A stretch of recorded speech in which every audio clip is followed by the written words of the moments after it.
I said, people judge me like they past perfect, like they present pretty, like they future flawless. Like this world ain't got drug addicts and alcoholics, rapists, robbers, dealers, murder, extortion. Like me being gay is so fucking important. We all sinning. I don't give a fuck what you call it. There's nothing average about that at all.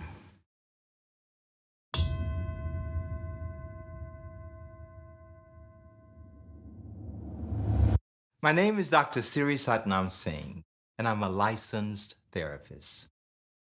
This week, I'm sitting down with a young woman who is still processing the death of her brother, and she's having trouble letting go.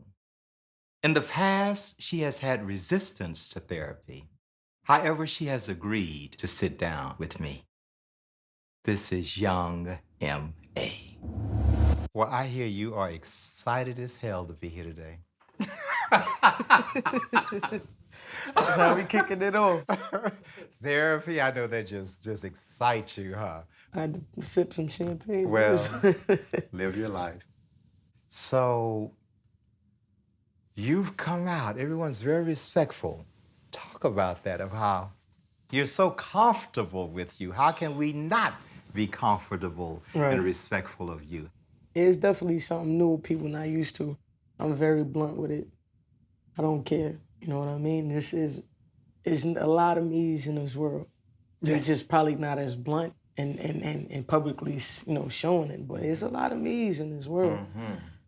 So, with intimate others, I would think where you are is really difficult to see how they coming at you.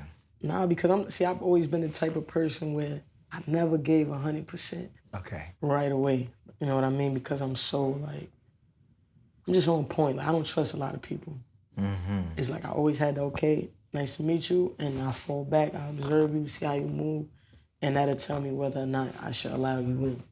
So you're in a period, in terms of cycles, life cycles, 18 to 36, it's about sex. Right. Not really security. You think when you with somebody that's they forever, but and then things happen. But we move on and we brush our shoulders off. I got the ladies. Ladies love me. I know nothing about your family of origin. Mom, dad, your brothers. I know you had a brother, Yeah, right? rest in peace. Yeah. Yeah, my oldest brother, he passed away back in 2009. Was in a gang, and you know what I mean? He was involved. So your brother was killed by a gang member? Yeah, that was within his gang member, in his team. That was my closest sibling. I have a little sister. She's 13 now. And now it's just me. I'm the oldest one now, so I got to make sure my girls is right. Me, my mother, my sister, my grandmother. Okay. And I feel like that's my responsibility. Okay. When he died, it definitely changed me. It really did. It really put me in it's a different vibe, a different feeling. I looked at life different. Like, life wasn't the same to me no more. It wasn't as innocent no more. It almost feels like a disservice to the loved one we lost to let them go. Right. Do you feel that? To let him go? That it feels like a disservice that to forget him? Right. I do. I feel like when I don't think about him that I'm doing something wrong. You haven't let him go. Right. And when you're ready, you will. It made me feel like really alone, honestly. I feel like something's always missing. No matter how much I do, how much I succeed, I always just feel like it's never 100%. It's always that 99%. And I just knew it just was like, this was like, yo, this is something I gotta deal with for the rest of my life. Is that when you started acting out? Yeah, I definitely started to act out, getting into altercations and then getting arrested and just stuff that I shouldn't have been doing. What did you feel? What did you do? I was getting into fights with my mother that I regret to this day, arguments. We got in so many fights where it was a point where she told me to leave, and I went and stayed with my ex-girlfriend. And then it'd be nights where I was in her crib, drinking a bottle of Absolute and just crying my heart out, like just not understanding what the hell is going on.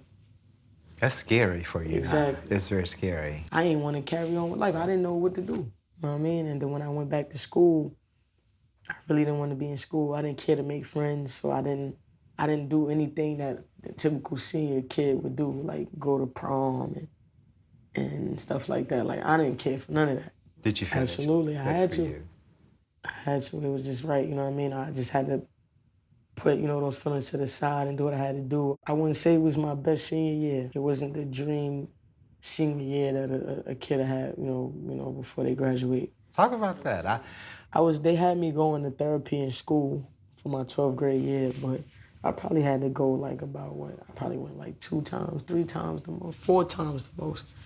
And after that, I just was like, what am I doing this for? Like, this is not helping.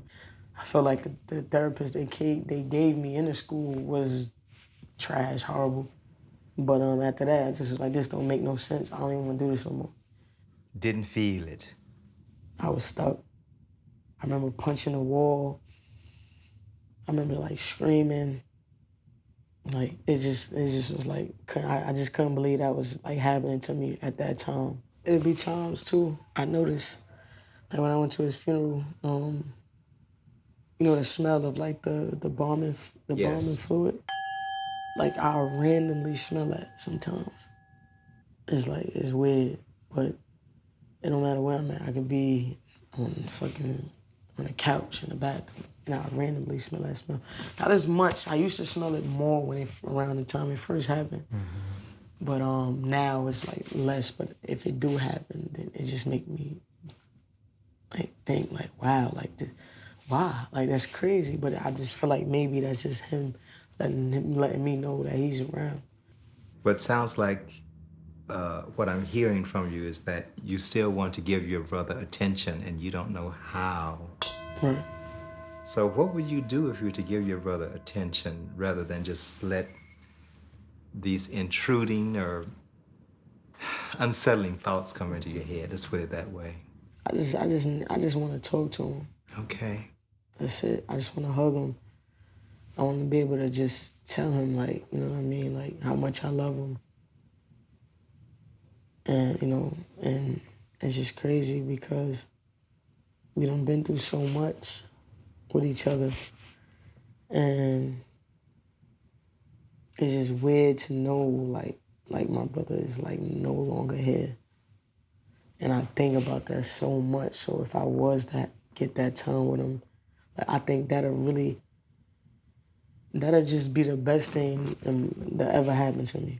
You know what I mean? Like, to have my brother here again. So you said your brother was killed by a gang member? Yeah, you know what I mean? That's where my trust kind of like comes about, where I'm kind of like distant with a lot of people. Well, the other thing is that your brother made certain choices and you made different choices. True. So, I mean, that was your brother's path. Absolutely. And you're on your path. Right. So. Yeah, it's just, I don't like to question God. Yes, I had my days where, I was just like, why me, why him, why us, you know what I mean? Mm-hmm. And I had those times, but then, you really just, you're not supposed to do it. You're not supposed to question it. And I'm just grateful and kind of like really taking that route and not doing the dumb shit that I was doing before, because I already know where that would have led me. But, you know what I mean? Things happen and you learn from it. That's why I'm here today to talk about it. We all will die one day. Right. Mm-hmm. And that's your humility that your brother's death deepened you into life. I just feel like I'm part of one of God's like prophets, and I feel like I'm just one person to inspire many, and I feel like that's what I'm here for. I'm here to inspire, and I know it, and I get it now. Because the music is not just the music. It's so deeper than that now. Yes. And I'm learning that now. Before, it was just something I loved, something I dreamed about, something I just wanted to do. Now I know that it's something I have to do for others.